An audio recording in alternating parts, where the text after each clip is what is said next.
क्या कोई आपके फ़ोन के थ्रू आपके ऊपर जासूसी कर रहा है? क्या ये मुमकिन है भी या नहीं? इस सवाल का जवाब हम इस वीडियो में जानने की कोशिश करेंगे। पेगासस, ये नाम शायद आपने पिछले कुछ दिनों में बहुत से न्यूज़ आर्टिकल्स और सोशल मीडिया पे बहुत बार देखा होगा।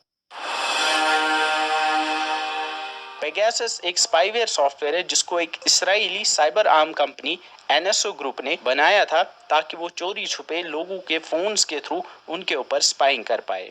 स्पाईवेयर एक ऐसे सॉफ्टवेयर को कहते हैं जो कि चोरी छुपे किसी के फोन या फिर कंप्यूटर के ऊपर इंस्टॉल किया जाता है ताकि उसके ऊपर स्पाइंग की जाए। अगर किसी के फोन के ऊपर पेगासस इंस्टॉल होता है तो अटैकर ना सिर्फ उसकी कीस्ट्रोक मॉनिटरिंग कर सकता है, मतलब जो भी वो विक्टिम अपने फोन के कीपैड के ऊपर लिखता है, चाहे वो एसएमएस, ईमेल, वेब सर्च या फिर पासवर्ड लिखता है, वो सारी चीजें अटैकर देख सकता है। इसके अलावा वो विक्टिम की फोन कॉल्स और लोकेशन को भी ट्रैक कर सकता है। लेकिन जो सबसे डराने वाली बात है वो ये है कि पेगासस मोबाइल फोन के कैमरा और माइक्रोफोन को हाईजैक कर सकता है। मतलब पेगासस के थ्रू अटैकर विक्टिम के माइक्रोफोन से सब कुछ सुन सकता है और कैमरा से सब कुछ देख सकता है, जिससे वो विक्टिम के ऊपर कॉन्स्टेंटली सर्वेलेंस कर सकते हैं। पेगासस की और एक खास बात यह है कि वो अपने आप को छुपा लेता है और अगर 60 डेज तक वो अपने सेंट्रल कमांड सर्वर के साथ कम्युनिकेट नहीं कर पाता है तो वो अपने आप को सेल्फ डिस्ट्रक्ट कर सकता है।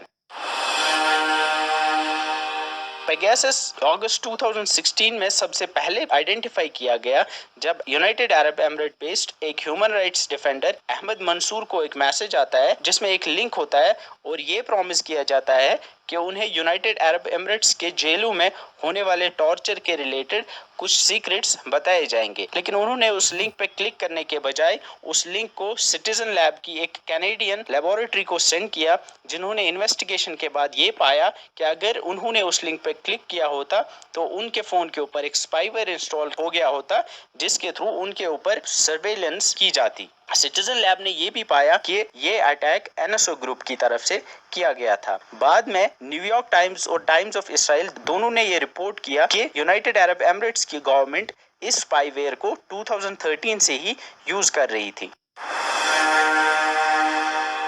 इसराइली गवर्नमेंट ने एनएसओ को ये लाइसेंस दिया है कि वो पेगासस किसी भी फॉरेन गवर्नमेंट को बेच सकते हैं, लेकिन किसी प्राइवेट एंटिटी या फिर ऑर्गेनाइजेशन को सेल करने की एनएसओ को इजाजत नहीं है।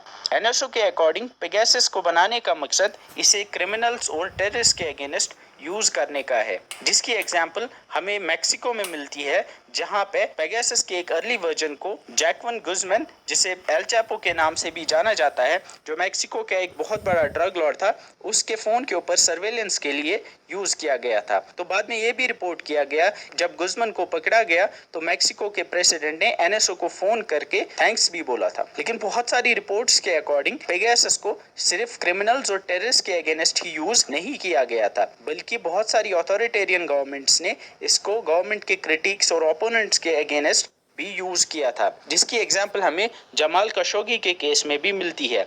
जमाल खशोगी वॉशिंगटन पोस्ट में एक कॉलमनिस्ट है जो कि सऊदी गवर्नमेंट के बहुत बड़े क्रिटिक भी थे। एलिजिडली 2018 में जमाल खशोगी को सऊदी गवर्नमेंट के एजेंट्स के द्वारा टर्की में असैसिनेट किया जाता है। बाद में ये भी रिपोर्ट किया गया कि जमाल खशोगी के स्मार्टफोन के ऊपर पेगासस को इंस्टॉल किया गया था, जिसके थ्रू सऊदी अरेबिया की गवर्नमेंट उनके ऊपर स्पाइंग कर रही थी। इसके अलावा एनएसओ ने यह भी रिपोर्ट किया कि यूनाइटेड अरब एमिरेट्स और दूसरी गल्फ कंट्रीज ने hundreds of millions of dollars के अगेंस्ट पेगासस सॉफ्टवेयर को खरीदा था ताकि वो एंटी गवर्नमेंट एक्टिविस्ट, जर्नलिस्ट और पॉलिटिकल लीडर्स के ऊपर सर्वेलेंस कर पाए। बाद में दिसंबर 2020 में अल जजीरा ने रिवील किया कि बहुत सारे मीडिया प्रोफेशनल्स और एक्टिविस्ट के अगेंस्ट इसराइल ने पेगासस सॉफ्टवेयर को सर्वेलेंस के लिए यूज किया था।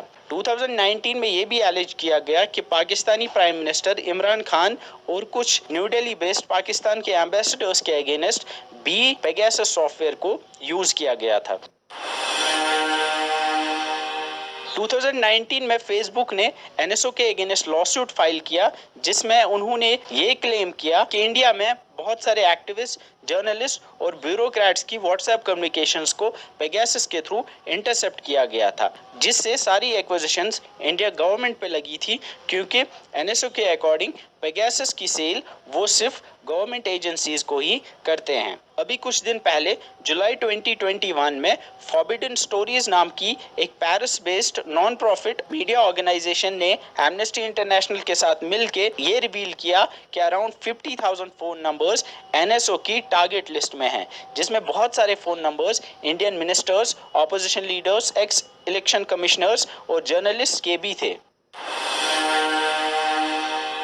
जहां तक एनएसओ का सवाल है, तो वो अपने क्लाइंट्स को मिलियंस ऑफ डॉलर्स चार्ज करती है किसी को टारगेट करने के लिए थ्रू पेगासस। तो शायद आपके और मेरे जैसे किसी कॉमन मैन के अगेंस्ट पेगासस को यूज करने के लिए शायद ही कोई गवर्नमेंट इतना सारा पैसा खर्च करने के लिए तैयार होगी। लेकिन अगर आप कोई ऐसा काम कर रहे हैं जो कि गवर्नमेंट के अगेंस्ट हो, तो शायद पेगासस जैसे सॉफ्टवेयर का यूज आपके अगेंस्ट हो सकता है। लेकिन इसका ये मतलब नहीं कि पेगासस का यूज सही है।